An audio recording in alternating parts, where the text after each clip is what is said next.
The new S3 Med-Surg bed. First of all, there's two cables at the head end. We're going to make sure both of these cables get plugged in. One's for the power of the bed, the other's for the 110 outlet at the foot end of the bed, and I'll show you when I get to the foot. I'm going to start here at the head end. The brake steer pedal, the steer pedal for moving the bed down the hall by yourself is here at the head end, hidden here because you're typically not pushing the bed by yourself, but when you do, you can kick that pedal to on, and what it does is it locks the right front caster straight. That way when you go down the hall, the bed stays straight. When you turn, you're pivoting off of that caster. Always in the room, off. That way the wheels move back and forth. The head board removes, lift straight up on the headboard. The IV pole, lift and lock, turn, release, and jiggle, lift up, folds down. Okay? This is a nurse call cable. We'll talk more about that, more training. Side rails work very similar to the side rails on the old striker beds, except we put the release here in the middle. Pull it, releases out to the head and out to the foot, just like this, out to the head and out to the foot. They tuck in a little bit, so when you're lifting them up, hold out and then up. The brake is still in the center. Step on it once, sets it, step on it again, releases it. On the side rail, you have head up and down, knee up and down, bed up and down, cardiac chair, and nurse call. If this isn't plugged in with the nurse call cable, just make sure your patients understand on the inside they cannot press that nurse call or they're not going to get a response. There's a night light that shines on the floor on the bed. Make sure it's on. I always tell the nurses just leave it on unless you have a patient that complains, and then the switch is on the patient left hand side. Right underneath here is just a toggle switch. Very simple. The tie downs on the bed, lift the mattress. You have here for the wrist. You can also do here for the wrist if you want it further down. Never underneath here. This is where you want to tie it to because this doesn't move with the bed. Here for the ankles. Okay. Come down here to the foot. Just like the headboard, the footboard removes. But we don't have remote control yet. It plugs in right there. Make sure you set this down straight, push down. You'll see the light come on and the light here come on. On the far left, you have your lockouts. This locks out the whole bed.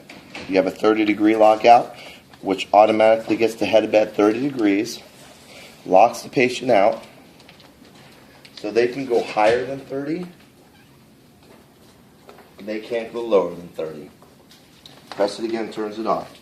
Head up and down lock, knee up and down lock, bed up and down lock.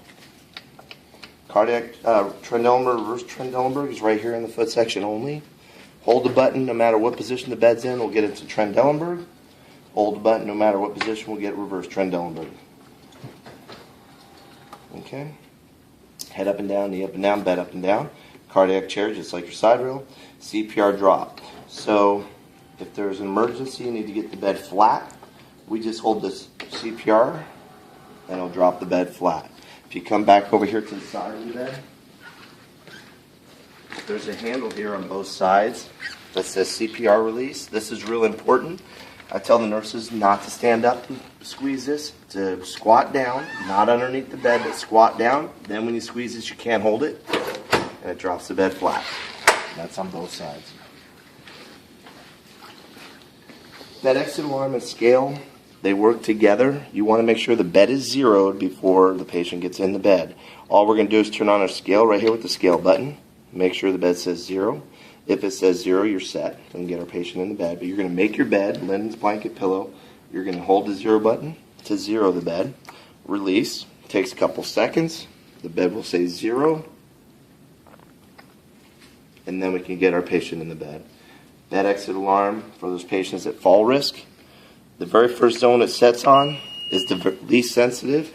Second zone's for the high-risk fall patients. Third zone is you want to know if the patient's moving at all. It's just when their shoulders lift up. Okay? Menu mode, we'll get into here for just changing your scale units. You can do pounds or kilos. Just press enter. Pounds or kilos, typically in kilos, press enter. You're now weighing in kilos. There's a new bed feature here. It's called iBed. The iBed awareness is for watching the bed in a certain position. You can put your bed in low bed height. You can have 3 side rails up. You can turn on the bed exit alarm. The only thing that has to be set when you're doing iBed awareness is the brake. If the brake is not set, the iBed alarm will not even set. It'll just blink. Okay? So we're going to set the brake. Okay? We're going to get the patient in the bed, 3 side rails up. We can turn on the alarm. All right, we want to watch the bed in this position, low bed height, all right, because the patient's at fall risk. We press the iBed. Green light comes on to watch the bed in this position. If anybody comes in the room to change something on the bed, so the side rail goes down, you can see it from the hallway that something's changed. You come in here and the screen, it says side rail. What side rail is down, lift it back up, your back set. If somebody raises the bed up at a low height, it'll tell you low height. More importantly, if the patient goes to get out of bed, alarm goes off. You turn off the alarm, ask the patient what they're doing. They had to go to the restroom, take to the restroom, you put them back in bed. It's still blinking because it's reminding you to reset the alarm. And you're set. And that's iBed awareness. Okay? Hold it down for a second, turns it off. What about that outlet? Do you know? Last couple things right here. We have a pump holder here at the foot end. Okay? Hang your sequentials. And then we have a 110 outlet right underneath here. Alright? I always tell the nurses to raise the bed up. Alright? FDA just makes us put his face down so fluids don't get in there. But raise the bed all the way up. You can plug in your sequentials here, your pumps. That way you don't have to run them through the bed. And that's it. Yay, thank you, Dino.